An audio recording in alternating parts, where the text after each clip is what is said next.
There is a lot of excitement in the idea of interacting with your civilization on many different levels. Now, understand the idea of open contact is a collective idea as well as an individual one. You create your own reality. You're hopping on different parallel tracks of time depending on your frequency and vibration. There is a collective momentum, for sure. It is still an individual process. If you don't allow yourself to align to that frequency, then you simply won't experience the reality which open contact exists. I am on a smaller individual ship. My purpose in Bell Rock is to assist humanity in the ways of balancing certain emotion complexes within the collective. Bell Rock is an interdimensional portal, meaning that it is a connecting point for many different civilizations to come through. And the reason for that is because it's a concentration point upon which many of the human collective consciousness is affected on a wider scale. We communicate through empathic telepathy. Love is the underlying foundation that interconnects us all. So once you open up to love, an open pathway of communication is formed. When it's synchronous, an individual of the Essasani and another individual will meet up. In a sense, we are open to whatever our excitement leads us.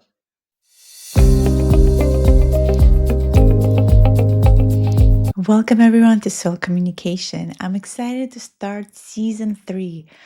In this last year, completed over 40 episodes, and starting this year with new episodes in this year of the snake feels like more expansion, more deep dive into metaphysics, consciousness, parallel realities, and understanding our role as humanity. Before I introduce my guest, I personally wanted to invite you to a very special Sedona retreat that I'm co-facilitating that is happening in Arizona, April 11th through April 15th, which is a perfect time to be in Sedona. If you've never been to Sedona, it's a magical place on earth with red rocks all around and many vortexes. As you'll hear today from the channel, Bell Rock is an interdimensional portal, and the work we do there affects humanity. I have incredible channelers who are co-creating with me this experience.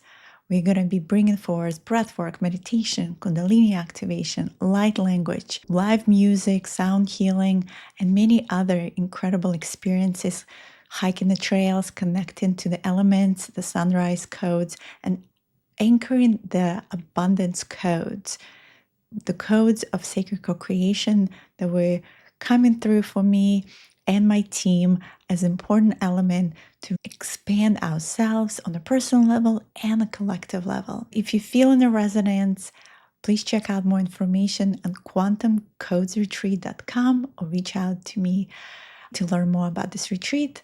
The link and information is also in the description below.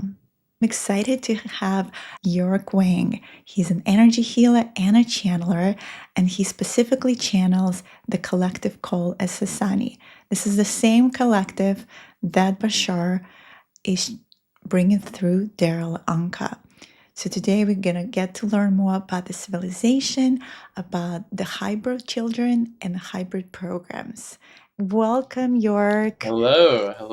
It's a pleasure to Hello, be here. thank you for being on Soul Communication. Thank you for having me. It's awesome to speak to someone who knows about the Essasani race already. Yeah, you and I just had a whole download about my experiences in Sedona over Bell Rock, my experiences on the Bashar ship. Mhm. We'll dive more into that. I know you go on different podcasts, you channel a lot of this beautiful collective, and you've been observing humanity. So, what excites you today in what is happening? It's really exciting that we're coming into a time where open contact is much more probable. It seems like there's a lot more chances and opportunities for people to become more aware of ETs, working with ETs, awakening in that sense. So I think being able to be one of the messengers for this great knowledge is genuinely a very big pleasure of mine. Stephen Greer was saying how there's more disclosure coming this year, and it feels like by 2030 we'll be in a different world when it comes to disclosure. Yeah. I know highbrow children on Bashar ship told me that they're super excited about joining our society and integrating. I actually can see that. I can see that possibly even happening in our lifetime where they will be integrated in one way or another. So that would be an interesting world, right? It Yeah. just seems so far away now, but everything is happening so quickly. So York, so tell me your story. How did you start channeling? How does this all open up for you? It was during COVID time. I was a little depressed at that time, as many were. I discovered a method called Sedona method, which is when you release emotions, pretty much. So, being in a depressed state, I gave it my all. I thought to myself, either this or I'm done. I'm done with life. So I just completely threw myself in there, hours to 12 hours a day, pretty much. Other than that, working from time to time and just using the restroom, eating. But all my attention was on this releasing method. So over time, it just became extremely light. I was having sensations all over my body, which lasted for 2 months or so. And it was during that period where I had a regular dream, which then got pulled into a lucid dream by an Arcturian. Pretty much, he pulled me into a lucid dream. He sat me down, and then he just showed me like a bunch of holographic images, these big concepts such as oneness, polarity, light, darkness, interconnectedness. All these ideas just flashed before me, and there was so much depth into it and so vivid after that dream. One of my friends actually sent me an article about Arcturians, which contained the same exact concepts and ideas and the images in a 2D form. So that was the very beginning of my contact with the Arcturians. So Arcturians is where you started, Mhm. and how did you connect to civilization of Essasani? How did they come to your awareness? So since the first contact with the Arcturians, I learned under them for a while. Then I've been interacting with a lot of different civilizations. At some point, the Arcturians introduced me to Sha'shaina, and my understanding is that Sha'shaina and the Arcturian that I work with are all simultaneous parallel incarnations that I'm connecting to. Your incarnation, so your aspects of yourself that you're able to bring through, Yes. which I think most of this channeling works. We usually connect to our essence. So tell us about Essasanis. Who are they, for those who don't know? I think a lot of my audience probably knows about Arcturians, but Mhm. people are still learning about Essasanis. So the Essasanis is considering us as their ancestors. You can think of it as like a parallel version of humans on Earth, which went down the path of technology and rationality too much to the point where they discarded their emotions. As a result of that, their technology developed in such a way where they lost their ability to reproduce on a genetic level. So they needed the genetics from parallel Earths. So that's why they come in and there's like the hybrid program and all of that. Those are the Zetas, right? Or the Yes, Greys the great. that got the blessing of the Galactic Federation to do this, to come to Earth and collect DNA. Many people signed some soul contracts somewhere to actually be part of this program. Is that your understanding? Yeah, and then the Essasani is the result of a mixing of the Grey's rationality and the more human emotional aspects. So they're a little further down the line, evolutionary speaking, but yes. If you were to explain this civilization or this parallel reality, how would you summarize it? Is it similar to Earth? Is it completely a different dimension? Mhm. Which dimensional plane are they operating from? So they operate fourth density to fifth density, which means that they're in transitioning to non physical. They're quasi physical. As for their civilization, it's very different.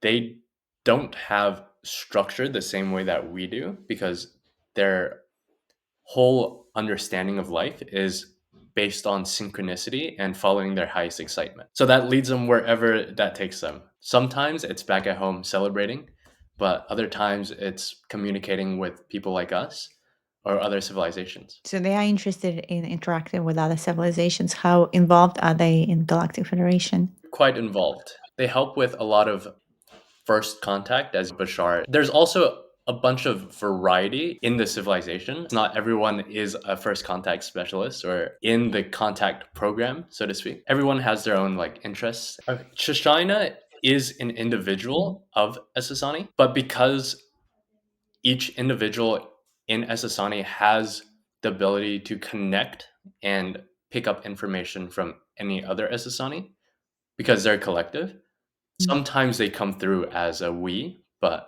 for the most part, he retains individuality. So it's like Bashar, one person. Is it a he or is it she? He. It's a he. So he's also a contact specialist, just like Bashar. Is that why you channeling this entity? He's not. He's more so mystic in that sense. He's more Hmm. into energy work and things of that nature. And what do you know about Yael? Is your understanding that Essasani evolved, I feel like layers to different civilization. Is Yael like the next civilization after Essasani, but from the same origin?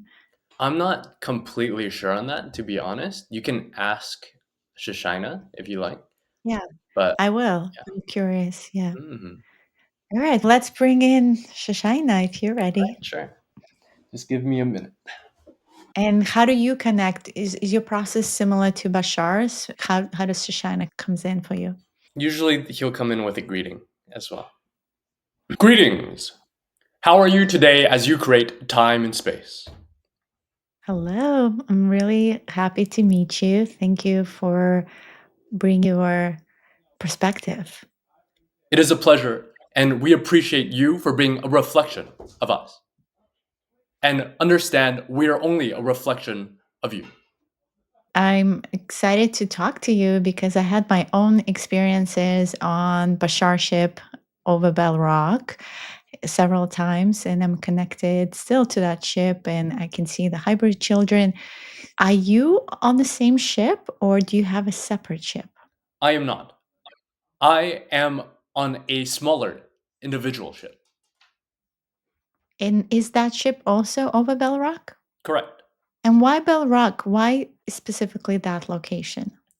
My purpose in Bell Rock is to assist humanity in the ways of balancing certain emotional complexes within the collective.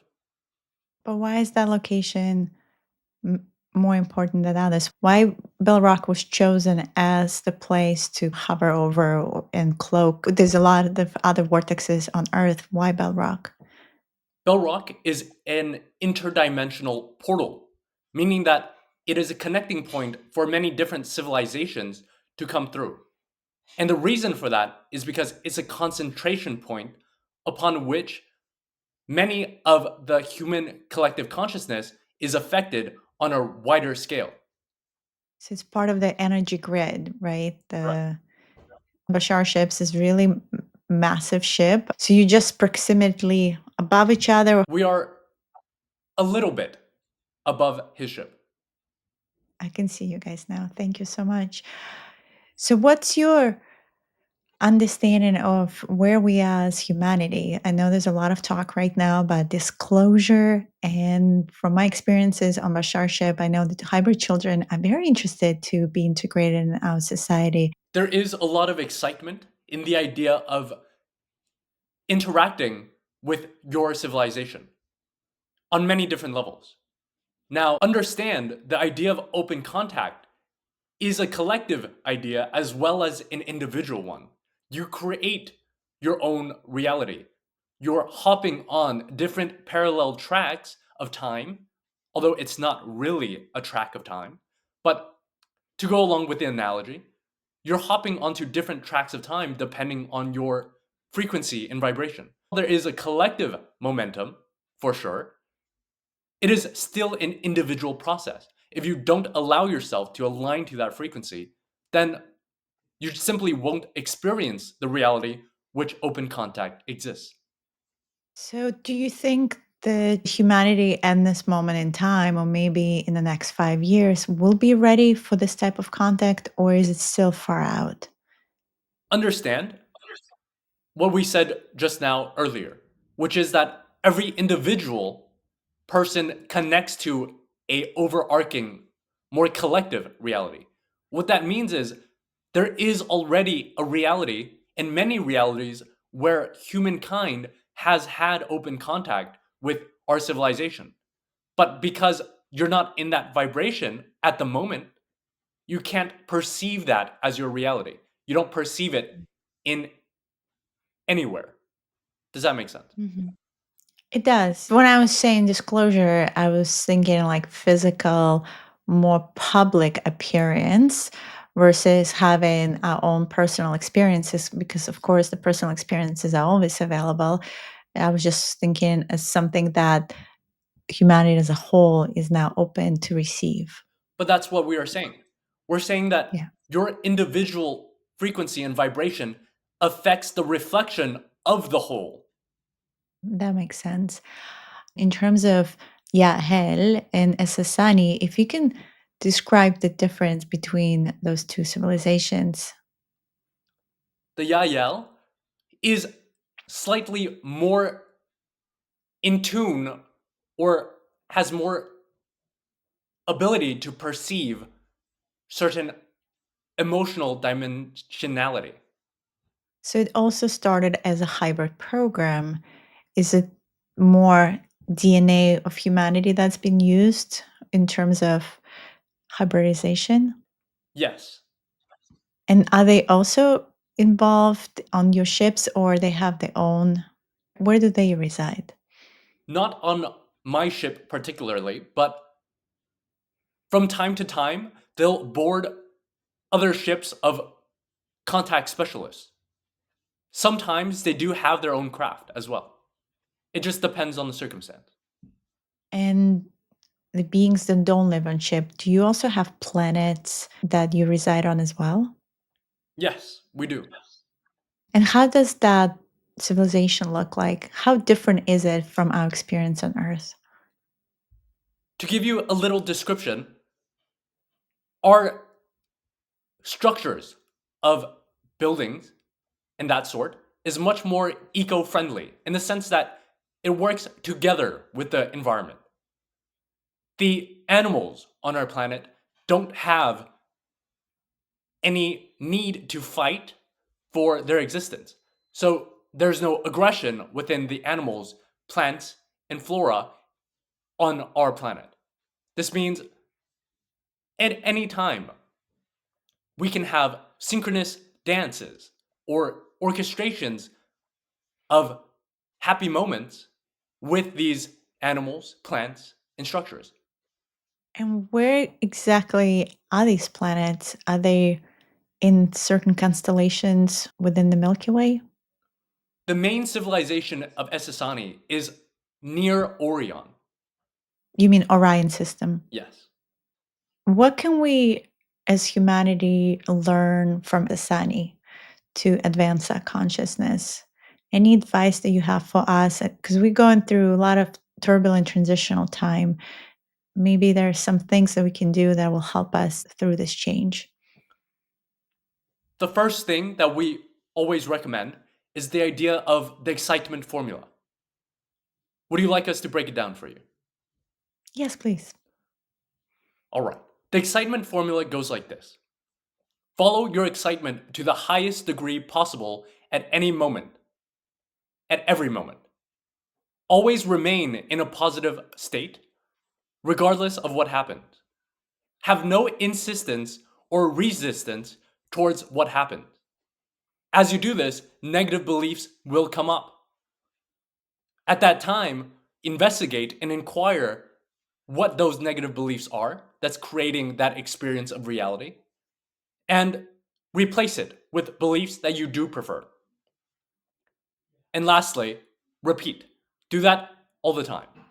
Now, the reason and the way it works mechanically is this: as you follow your excitement, you're raising your frequency. Now, as you raise your frequency and you vibrate faster, that means structures within yourself that are not in alignment with this faster vibration, the denser objects, will then move up and rise to the surface. So as it moves up and rises to the surface, you have two choices. One choice is to see what is coming up and then look at it, feel negative emotion towards it, and then limit yourself to that frequency and vibration. And in that sense, you're lowering your frequency back to what it once was. Now, the other option is looking at that and appreciating it for how it has served you in the past. When you do that and you let go of that negative belief, then you have the opportunity to rise faster, as there's no longer a block or conflicting debris in your consciousness. That makes sense. Humans, full spectrum beings, so we are here learning emotions. And I think that's the gift that we have. Not every dimensional being has the spectrums of emotions. So we need to learn how to control them. Is that what you have achieved? You're better in managing these emotions? In a way, you can say so. We simply have taken care of the negative polarization in the sense of we mostly only experience aspects of positivity. Now we're aware of both negative and positive to a greater degree, but we simply only choose to experience ourselves in the positive side. So the choice is ultimately what shifts someone's perspective and consciousness. In a way, you can say that. The decision. The decision and the awareness of where they are in the emotional spectrum, of what they experience and how to react, not to be triggered. So reacting versus responding. So that's the mastery that is required of the human. In one way, you can say that. There's an infinite amount of explorations which each individual can undergo. But collectively, yes. In terms of how you interact within your society, what are your family structures? Is family. Now, we create at this moment, as we have changed our way of procreating compared to the past, which was more on a biological level, now we create within consciousness. So when it's synchronous to do, an individual of the Essasani and another individual will meet up and, in a sense, project their energy and consciousness in such a way to create space and a vessel for a non-physical aspect to come in. And in that way, a child of Essasani is formed. Now, we do provide assistance along with every other member of the society and civilization that is nearby. So it's not so rigid of a structure as saying, I have a family of four, because everyone is family. So children then are raised by the whole collective, not just by a particular parent. Correct. And that extends to the animals, the plants, and other entities that may reside on the planet as well. It's all harmonious and co creative. Yeah, the children that I met always seemed to be together. They were always in the group together, like a class, and there were different little groups that I interacted with. I guess they were studying different things, and it seemed like there were no specific parents involved. So that kind of the way the society evolves. Yes, at some point, which is much earlier than the human civilization, the children will, because they retain more of their consciousness, will be able to explore on their own at a much earlier time. Some of us more in contact with the galactic family than others. How many of us are needed until we as a civilization, as a collective, fully become part of Galactic Federation? Don't worry about the others. Mm. Understand that at some point, if you're truly vibrating at the frequency that is in alignment with open contact, you won't even see the others. The others that may seem to be the people that you're referring to will have changed completely, or they simply won't be there.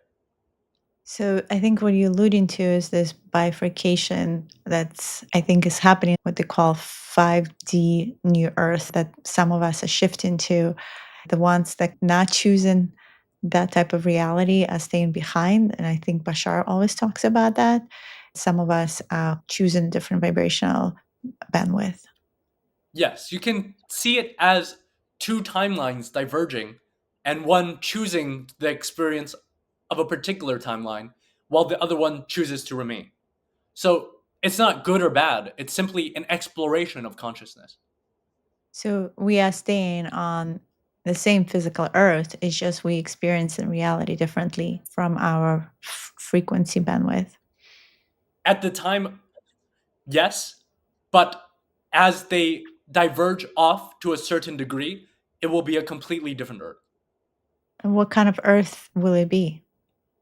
It will look very much the same, but the vibration in frequency and what occurs on the Earth will be completely different. Yeah, because Earth is going through a lot of cataclysms and fires and floods. There's a lot of what they call global warming happening. Is that part of kind of the old paradigm way, that old Earth versus the new Earth we shifted into? Not necessarily. It's all part of the process. Understand the Earth itself has a spiritual process, an evolutionary process. So at this moment, it's purging the same way you would, an individual would, if they're following their excitement, raising their frequency. What is no longer in alignment or what has to be released will be released. So it's all part of the process. Mm. So the cataclysms should be more seen as part of like her biological processes versus feeling like the global warming is causing it. Correct. That makes sense.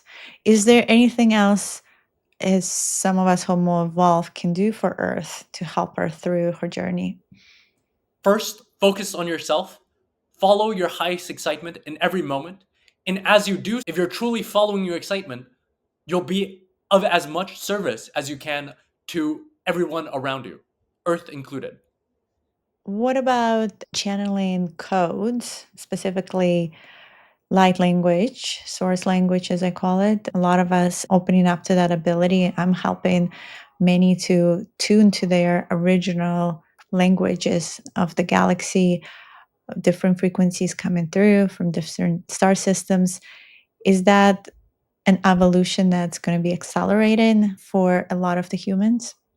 More individuals in your society are opening up to the higher frequencies. Naturally, as you raise your frequency, you become a better antenna or receiver for these frequencies that are already there all around you all the time. And that's how experience is more like a multidimensional antenna that we can bring in as divine instruments. What about telepathic communication? Is that how Essasani communicates? What languages you use? We don't necessarily use language the same way any longer. We communicate through empathic telepathy, or yes, around emotional telepathy. There's another term for it that is not important at the time. Can you maybe give us a little more understanding of what emotional telepathy looks like, or how do you interact with that? It simply means that telepathy is not something strictly of the mind, but it is a function of empathy. Because love is the underlying foundation that interconnects us all. So once you open up to love, loving one another, an open pathway of communication is formed. So the word that we were looking for was telepathy. Telepathy. So it's empathic type of communication? Are you feeling what the other is feeling? And through the feelings, is it through the heart, or as humans would call it, like you through the feeling in the body, you experience in the other? A way you can understand it is your consciousness vibrating at the same frequency of another consciousness. You become tuning forks in a sense. So it's not so much that you're sending messages to each other, but the idea of vibrating at the same frequency so you're picking up the same ideas. Or you can still send messages to each other too. Yes, but mechanically speaking, it's more of a tuning yourself onto a specific frequency. I see.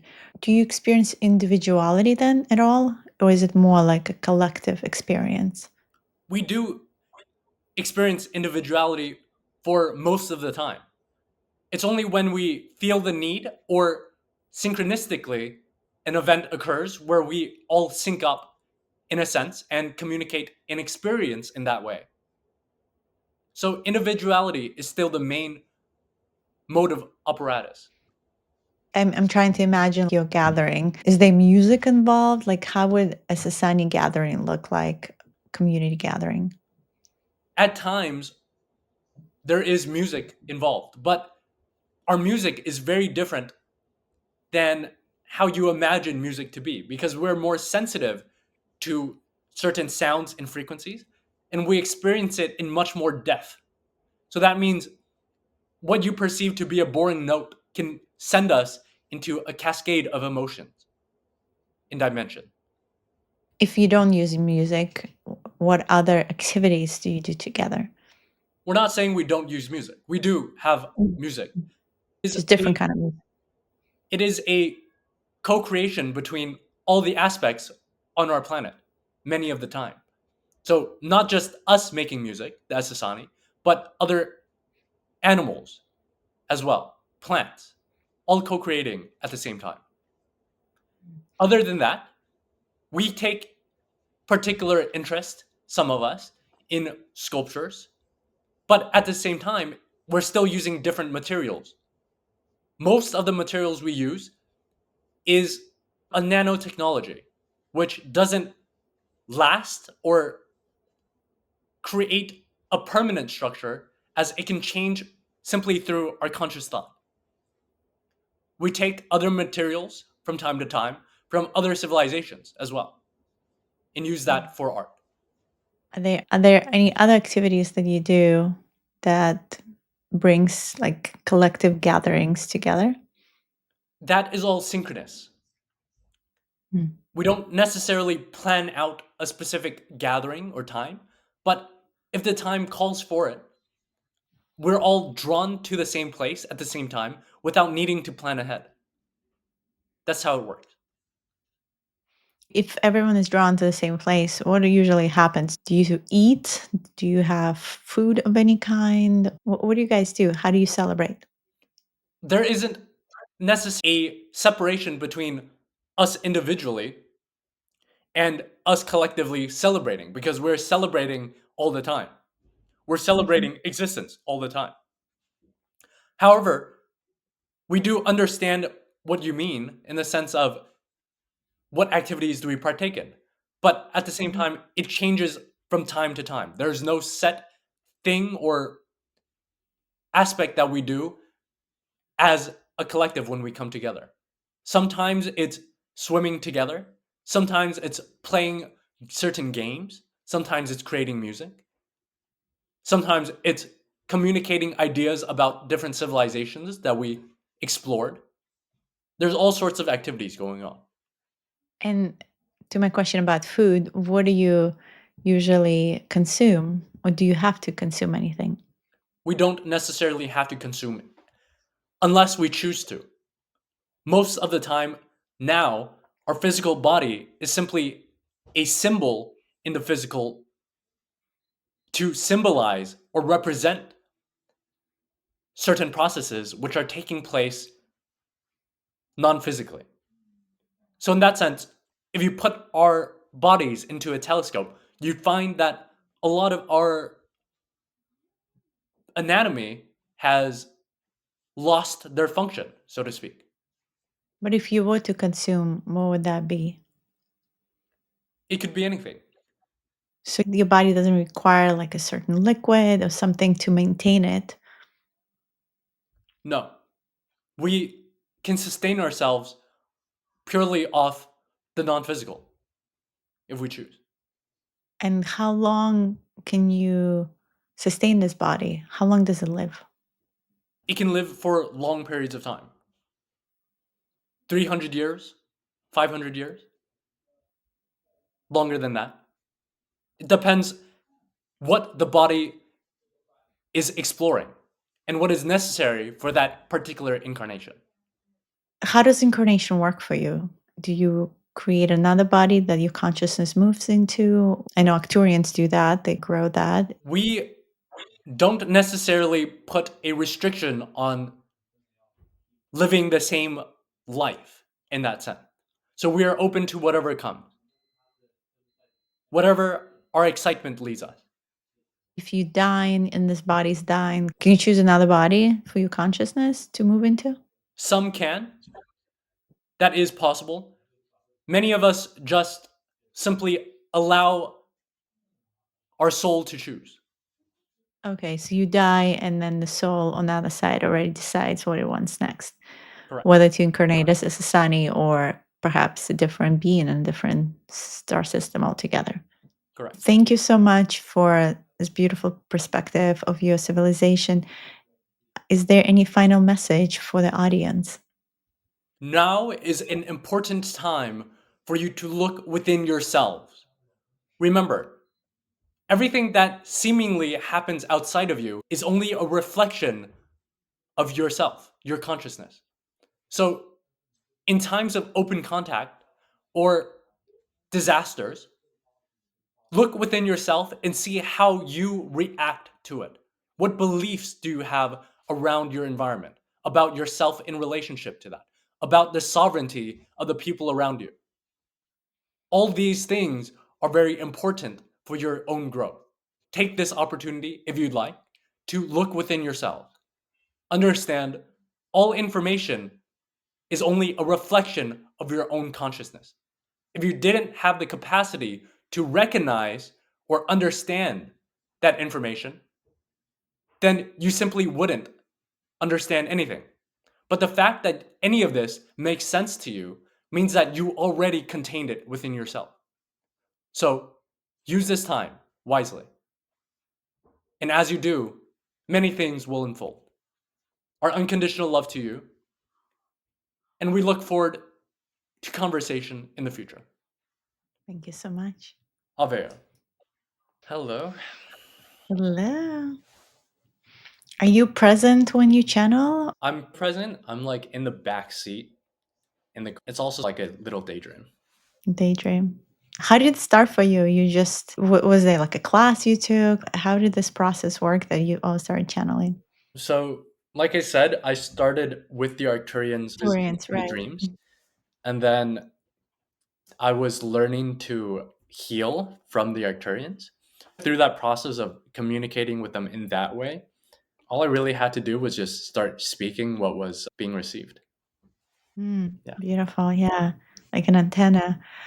And that was a beautiful perspective from them in terms of all the frequencies are available, and it's just about vibrationally matching to it. And we got the validation about the ship. So that was beautiful. So it is a different ship, Mhm. smaller one in size, but it is over Belrock, which is great. Now I'm excited to know that there is another ship. Yeah. Well, let me know how it goes for you. Yeah, I don't feel like I necessarily need to visit that ship, the smaller one, but it's just nice to know that that is there, just Yeah, more yeah. for awareness sake. And just to get the confirmation that it is interdimensional portal, which makes sense why that specific place and not somewhere else. It was just also really beautiful to hear about the civilization as a whole, how they interact, the language. I was very curious about the language. Ultimately, because it's our future selves, that's where We're headed. potentially we had it. Yeah, Yeah. very exciting. Telepathic Yeah, I feel like communication. interacting with them has Yeah. It's been very eye-opening in the sense of like they have a lot of valuable perspectives that I wouldn't necessarily ever have thought of. Yeah. Some feedback that I've heard on some of Bashar's channelings that like they emotionally not as engaged. How like we go on such spectrums that Mhm. sometimes the message that comes through like almost seems like not emotional and we're Uh-huh. not used to it. So it takes people back and they're like, oh wow, that reaction wasn't compassionate. Yeah. But I think we forget that they're not us Right. and they don't have those emotional capacities or they perceive reality differently Hmm. and maybe more from neutral perspective. Yeah. And I think part of it also, it's not so much that they don't have joy, because they definitely do experience joy, excitement, love in those ideas. they follow the excitement, so Right. that makes sense. Exactly. But what I've heard from them is that like them laughing doesn't necessarily come through the channel because it can break the connection a little bit. Oh, interesting. Yeah. So they do laugh and things like that, but the Yeah, message, because when I connect to the hybrid children, for me, they laugh all the time. I feel so much joy from them. Even thinking about them and tap into them, right away I'm in joy. If I were to bring it through like galactic fairies, which is uh-huh. so super joyful too and playful, they feel very joyful and innocent for me and just very pure. I think that's the Mhm, word. mhm. So I understand what you're saying. It's just not coming through the channel. Yeah, yeah. I think if you or when you go onto the ships and meet the Essasani, I think you'll see the same thing or very similar. Meaning like the joy Yeah, yeah. aspect of The it. joy, the Yeah. happiness. Yeah, they're very playful. They seem Mhm. very playful and very giddy and very empathic. It's like they're very, like, into hugging me a lot. Yeah. Very touchy. They were so curious too, but it was Mhm. very loving, very loving. Like, even thinking about it, I'm just, "Yeah, so sweet, so sweet." That's the word that kept on coming for me. "They're so sweet, they're so sweet." Like, That might they're the hugging you too because they can sense your appreciation of them. yeah, the sweetness of it and the Mhm. purity of it, and it's just because on Earth so many people unfortunately and just trapped in densities unless they work through it, but everyone in their different places and there's just a lot of stuff in the energy field and they are very pure, like they just don't have all of that baggage. Yeah, And even our children, when they're little, that's one thing, but then as they grow up, they unfortunately still pick up from the society, from the collective, all that stuff, from going to school. yeah. So they start losing a bit that innocence. And it felt for me on the ship, like when one of my children who was like little, he was like really innocent and playful. And now like 16, 17, and it's very different. Mhm. But the children I met on the ship at 16, 17 was still at the same giddiness, which Yeah, was really beautiful. yeah. That wasn't lost. Like, following your passion, following your excitement, they have a lot of it. I think the difference between them and like the more typical human experience is that over time we're trained to not follow our excitement, right? We're always Mm. trained to listen to the rules, sit down, don't go after your passions because it's not realistic, things like that. So I think it's only natural that your children have their excitement dimmed down a little bit. But that's also an exploration that they chose, right?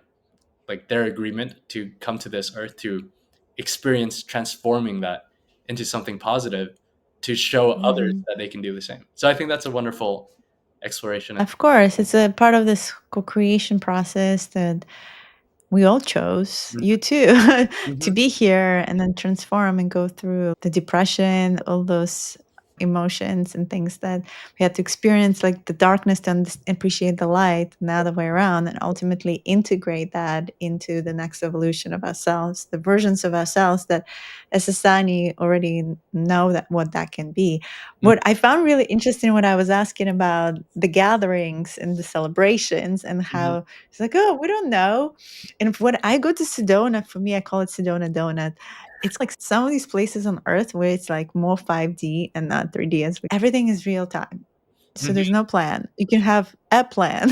My friend was asking me about the Sedona retreat, and it's all going to be right next to Bell Rock. And Yeah. she's like, I have time to just do my thing. And I was like, well, yeah, I have a schedule, but knowing Sedona, oh yeah, we're going to deviate all the time. That's Yeah. like part of the being in the now. And in now, that's where the magic gets created. And so we need to learn more how to be now. But unfortunately, society, the schedules, the this and that is all built in these limitations for us to be in the now. So it's nice and playful. For me, I love to go to festivals. Burning Man is one place like that. I'm going to a regional burn. It's called Love Burn in Miami soon in February. Going to festivals, you have the experience of playfulness where adults get to play for 4 days and know that's all they're doing, and they're able to be in the now. They're able to flow. So you don't know where the experience is going to lead you, which camp you're going to go to, what are you going to do there. And you just constantly explore it. In that moment, something really beautiful opens up because you're no longer limited by the structures. And I think that's where the most exciting things happen, because if you plan for it, it cuts down the surprise factor, right? So when you're open to whatever comes, you're letting in so much more that you couldn't even think of asking for. That's my mantra, stay curious. Beautiful, York. Thank you so much for bringing this perspective of Essasani. I felt very special to hear directly from them. I always wanted to interview Bashar, but this was even better. How can people connect with you, find more about you? I have a Discord server where I hold free group channeling sessions. I'll announce the dates during the week, and that's where you can find my tools as well. I have a YouTube channel that I haven't started posting yet, but I will soon, where that'll hold the tools that are free as well. I feel so complete today with all the channelings. Thank you so much. The frequencies were really beautiful. And thank you for bringing, as a young man, yourself out there into the public and doing this. Like, I feel that takes a lot of courage and a lot of confidence and a lot of authenticity. So I see you, appreciate you, York, for bringing this awareness to humanity. I think is really needed right now more than ever, and especially for your generation. So I appreciate everything that you do. Thank you so much. And I also really appreciate the work that you're doing to help the consciousness of the Earth itself and bringing light. So it goes both ways. Very thankful for this Yes. conversation. We are here co-creating together, brother. Thank you, thank you. And thank you everyone for tuning in and subscribe to this channel. Thank you for tuning in to this episode. You can visit my website, dianadivine.com, where I'm now offering a special Quantum Master Creator free ebook that will help you to create the conscious dimensional life that you want. I'm also offering other programs, one-on-one sessions such as Quantum Healing Hypnosis and Quantum Crystalline Soul Healing to help you in your vibrational alignment. On sourcelanguage.org, I'm offering a digitized course that is self-paced to open you to the divine gift of light language. I'm Diana Divine. Keep connecting with your higher self.